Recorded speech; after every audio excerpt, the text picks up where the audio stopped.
My brother spread rumors about me to steal my promotion, so I sent proof to HR, took his position, and removed his access before he even knew.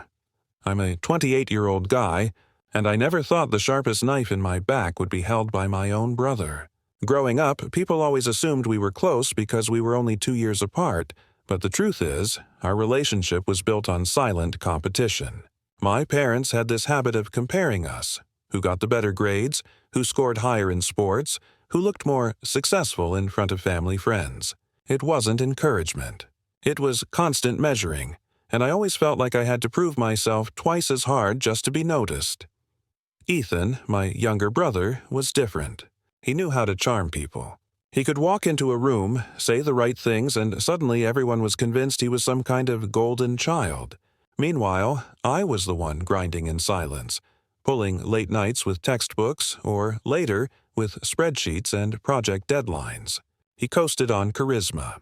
I built on sweat. Fast forward a few years, and both of us ended up in the same company. I got there first, through long hours, climbing step by step. When Ethan joined later, I actually tried to welcome him, thinking maybe adulthood would change things. Maybe, finally, we'd be equals, not rivals. But family dynamics have a way of bleeding into professional life. I noticed early on how he acted around my colleagues, laughing at my expense, tossing subtle digs like, "Oh, don't expect my brother to remember details. He's always scatterbrained." People would laugh it off, but it stung. I brushed it aside, convincing myself he was just joking. But deep down, I felt that old familiar weight, like I was back at the dinner table being compared and dismissed. What I didn't know was that Ethan wasn't just teasing this time. He was setting the stage for something much worse. At first, I tried to ignore the digs and subtle jabs. I told myself, he's my brother. He's just trying to find his footing here. But soon, I realized Ethan wasn't just settling in. He was competing with me in every single way. I had built solid relationships with my team over years of consistency. I was the one they called when a project went south, the one who stayed late to fix client issues. But Ethan knew how to play people. Within weeks, he was hanging around the manager's offices, laughing a little too loudly at their jokes, volunteering for tasks I knew he had no idea how to complete. And when he failed, he somehow spun it into a story about innovation or taking risks. They loved him for it. The first time I noticed the shift was during a team meeting. I was presenting a quarterly report I'd spent nights preparing, and right before I started, Ethan leaned over to my boss and whispered something. My boss chuckled, shook his head, and when I finished the presentation, he said, "Well, let's hope your brother can keep you on track with these deadlines." Everyone laughed. Ethan smirked. My stomach dropped. It was small things like that, comments, looks, side remarks, that began chipping away at my reputation. I'd walk into the break room and hear my name being laughed about in conversations Ethan had just left. He was painting me as disorganized, forgetful, unreliable. None of it was true, but once a seed like that gets planted, it doesn't take long to grow. The promotion announcement was still weeks away, and I could already feel Ethan positioning himself like the better candidate. I told myself I had nothing to worry about. My work spoke for itself. But something about the smug way he looked at me told me I was underestimating him. And I was. The shift was slow at first, like background noise you almost don't notice until it's too loud to ignore. I'd be in the office and overhear little things, someone mentioning I'd missed a deadline, or that I was too distracted lately. At first, I thought it was a mistake. I've always been meticulous with my work, but then it kept happening. Same phrasing, same tone, almost rehearsed.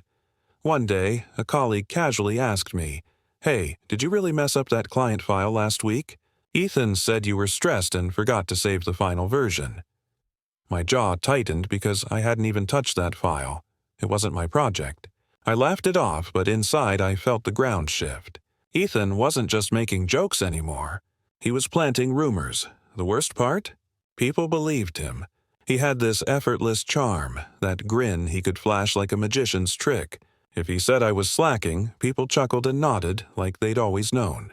Soon enough, my boss called me in and asked about a pattern of small mistakes.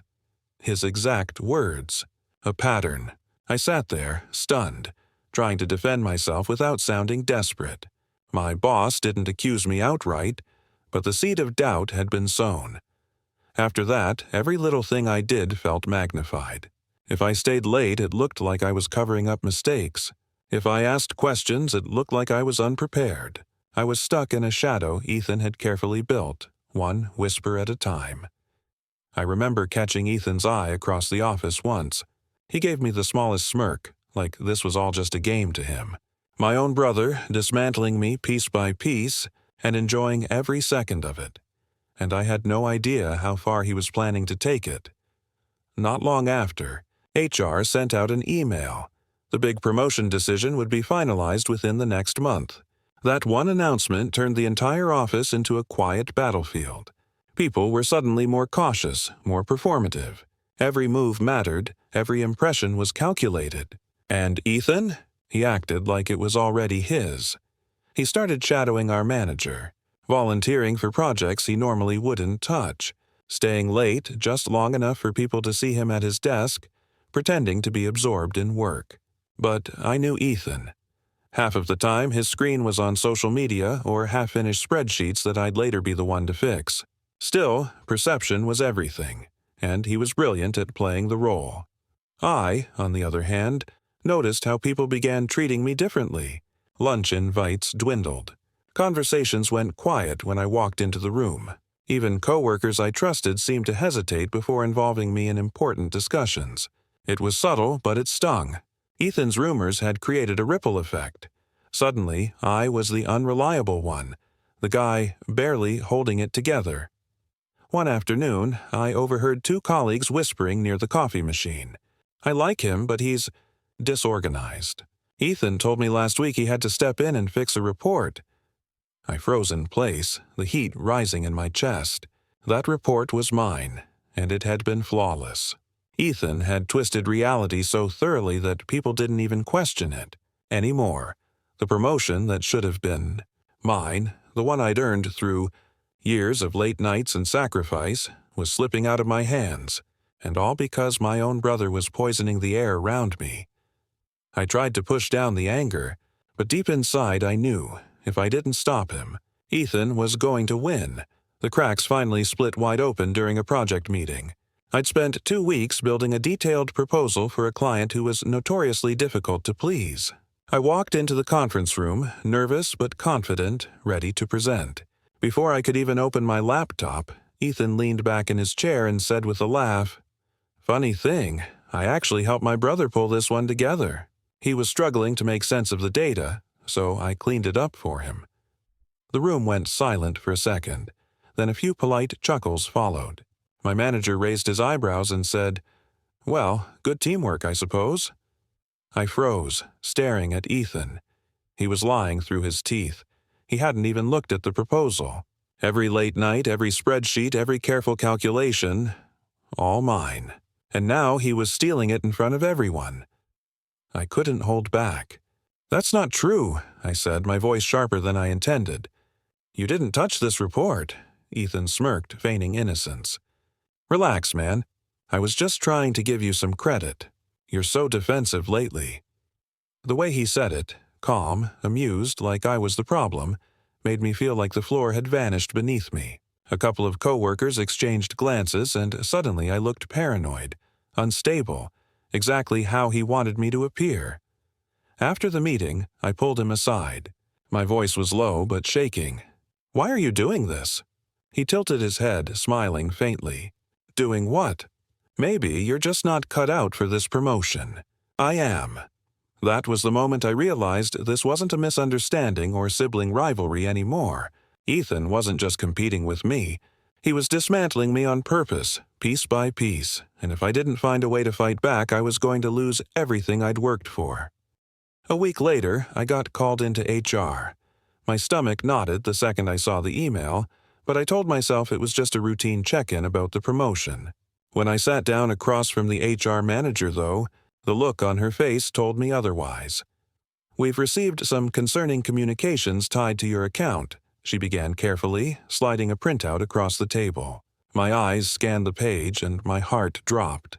It was an email sent from my address to a client, full of unprofessional language and careless errors. Things I would never say. Words like sloppy and half-baked jumped off the page, accusations that looked like I was mocking the client's requests. I stammered. "This isn't me." "I didn't write this," she pursed her lips. "We've had more than one. There's a pattern here." I felt my blood go cold. A pattern. That exact word again. I sat frozen, trying to breathe, while she explained that the company had to take these issues seriously, especially with a promotion decision looming. My head was spinning. How could this even happen? That night I vented to one of the only co-workers I still trusted. She leaned in close and whispered, "I shouldn't tell you this, but Ethan's been slipping things into conversations. About you. About emails. It's weird. Almost like he's planting seeds." Planting seeds. The phrase clawed at me. Later, when I reached out to a friend in IT for help, the truth began unraveling. The fake emails? They hadn't come from me at all. They traced back to Ethan's login. He'd been sending them, making it look like they were mine. The rumors were just the surface. Ethan had gone deeper, setting me up in ways I never imagined. And suddenly, the promotion wasn't the only thing at risk. My whole career was dangling by a thread. A few days after learning the truth, I was summoned again, this time for a formal disciplinary meeting. Walking into that room felt like walking toward a firing squad. My manager, the HR rep, and a senior executive were all seated, their faces unreadable. On the table lay a thin folder, my name on the cover. They began reading off incidents, unprofessional emails, client complaints, small but concerning mistakes in reports, all fabricated, all traced back to me on paper. I sat there, hands clenched in my lap, trying to defend myself. These aren't mine. I never sent those emails. My voice cracked on the last word, but I could see it in their eyes. They didn't fully believe me. My boss leaned forward. "Look, we're not here to fire you. But this isn't a good look, especially with leadership roles on the line." His tone was measured, but the message was clear. My reputation was damaged, maybe beyond repair. When the meeting ended, I walked out in a daze. My chest was heavy, my vision blurry. I couldn't even bring myself to go back to my desk. Instead, I sat in my car in the parking lot, staring at the steering wheel while my hands shook. I thought about the years I'd spent clawing my way up, every sacrifice, every late night. And now it could all be gone. Because of my own brother. For the first time, I considered quitting. Just walking away from the company, from Ethan, from the humiliation. The thought of going home and facing my parents, who would no doubt side with their golden child, made me sick. I remember whispering to myself in that car, "Maybe he's already won." And for a moment, I almost believed it. Sitting in that car, I realized something. If I quit now, Ethan would win. He'd not only take my promotion, he'd rewrite the story of who I was. Lazy, incompetent, a failure. That thought made my stomach twist. No, not this time. Not anymore. The next morning, I went to work with a different mindset. I wasn't going to play defense anymore. I was going to fight back. Quietly, methodically. I started gathering everything I could, saved versions of reports with timestamps, chat logs with colleagues, copies of presentations that proved my work was mine. I wasn't sure how much weight they would carry, but I needed something solid. That's when I reached out to my friend in IT again. "I need proof," I told him. He hesitated, then leaned in, lowering his voice. "I can't officially get involved. But off the record, I might be able to trace where those emails originated." A few hours later, he showed me the logs. My breath caught in my throat. The emails had Ethan's digital fingerprints all over them, metadata tied to his login, timestamps from his workstation. It was undeniable. He hadn't just spread rumors. He'd manufactured evidence. I started to feel a flicker of hope, but I didn't rush. I wanted him to think he'd already buried me. So I kept my head down, acted defeated, even let him gloat in the break room when he joked about me being too stressed for leadership. Meanwhile, every evening I organized my evidence into a neat, airtight folder. Piece by piece, I was building the case that would expose him. And when the time came, I wasn't just going to defend myself. I was going to make sure he couldn't hurt me, or anyone else, ever again. By the time the final HR review meeting was announced, I was ready. I had my folder of evidence polished to perfection. Screenshots, logs, side-by-side comparisons. I rehearsed what I would say over and over until it felt like second nature. This wasn't going to be me begging them to believe me. This was going to be me showing them the truth. Meanwhile, Ethan acted like he was on top of the world. He walked through the office with that smug bounce in his step, stopping by my desk just to whisper digs like, "Big day coming up. Hope you don't choke." Every time he smirked, I bit down the urge to tell him exactly what I had in store. Let him enjoy it. Let him believe he'd already won. At lunch one day, I overheard him bragging to a coworker. "I've basically got the promotion locked in. Management loves me. My brothers, not leadership material." The words stung, but this time they didn't break me. They fueled me. I played the role of the beaten-down older brother. I kept quiet, kept my head low, even gave him space to strut in front of our boss. But underneath, I was calm, focused, like a hunter waiting for the perfect shot. On the morning of the meeting, I slipped the folder into my briefcase and buttoned my jacket. My heart pounded, but for the first time in weeks, I felt in control. I wasn't walking into that room as the accused. I was walking in with the truth, and I was about to watch Ethan's entire scheme collapse right in front of him, and I couldn't wait to see the look on his face when it happened. The conference room felt colder than usual that morning. HR, my manager, and a senior director were already seated when I walked in. Ethan strolled in a moment later, wearing that smug grin he'd perfected since childhood. He sat across from me, leaning back in his chair like this was already over. The HR manager began. "We're here today to finalize the promotion decision, but before we proceed, there are a few concerns that need to be addressed." She glanced at me, then at the folder in my hands. "Do you have anything you'd like to present?" I slid the folder across the table. My hands didn't shake this time. One by one, I laid out the evidence, the fake emails, the metadata showing Ethan's login, the timestamps proving he was behind every so-called mistake. With each page, the room grew quieter. Ethan's smirk faltered, replaced with a twitch of panic he tried to hide. My manager leaned forward, scanning the logs. "These are conclusive." He looked at Ethan. "Do you have an explanation?" Ethan laughed nervously. "This is ridiculous. He's twisting things. I'd never—" But HR cut him off. "The system records don't lie. Every instance traces back to your account." Her tone was sharp, final. I sat back, silent, watching Ethan unravel. He sputtered excuses, trying to charm his way out like he always did, but no one was buying it. The very charisma that once shielded him now looked pathetic, transparent. Finally, HR closed the folder and said firmly, "Ethan, not only are you disqualified from this promotion, but will be reviewing disciplinary action regarding your conduct." For the first time in my life, Ethan had nothing to say. He just sat there, pale, staring at me as if he couldn't comprehend that the game was over. And in that silence, I felt something I hadn't in weeks: vindication. The very next day, the official email went out. I had been awarded the promotion. My inbox exploded with congratulations from colleagues who, just weeks earlier, had been keeping their distance. Some came by my desk to shake my hand, smiling sheepishly as if to say, "Guess we had you wrong." I accepted the praise politely, but inside I couldn't stop thinking about Ethan. He'd been suspended pending disciplinary action. His office access revoked, his name suddenly whispered in hushed, mocking tones around the break room.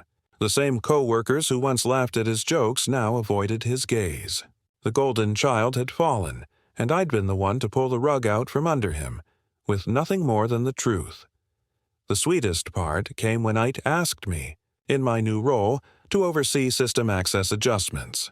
Sitting at my desk, I typed in Ethan's name. A box popped up. Deactivate account. My finger hovered for a moment. The irony was delicious. The brother who had once forged emails under my name, who'd tried to erase me from the company's future, was now being erased from the system before he even knew. Click. Access removed. Just like that. Later that afternoon, Ethan stormed into the office demanding answers. But this time, no one listened. HR escorted him out, his voice echoing through the halls as he swore it was all a misunderstanding.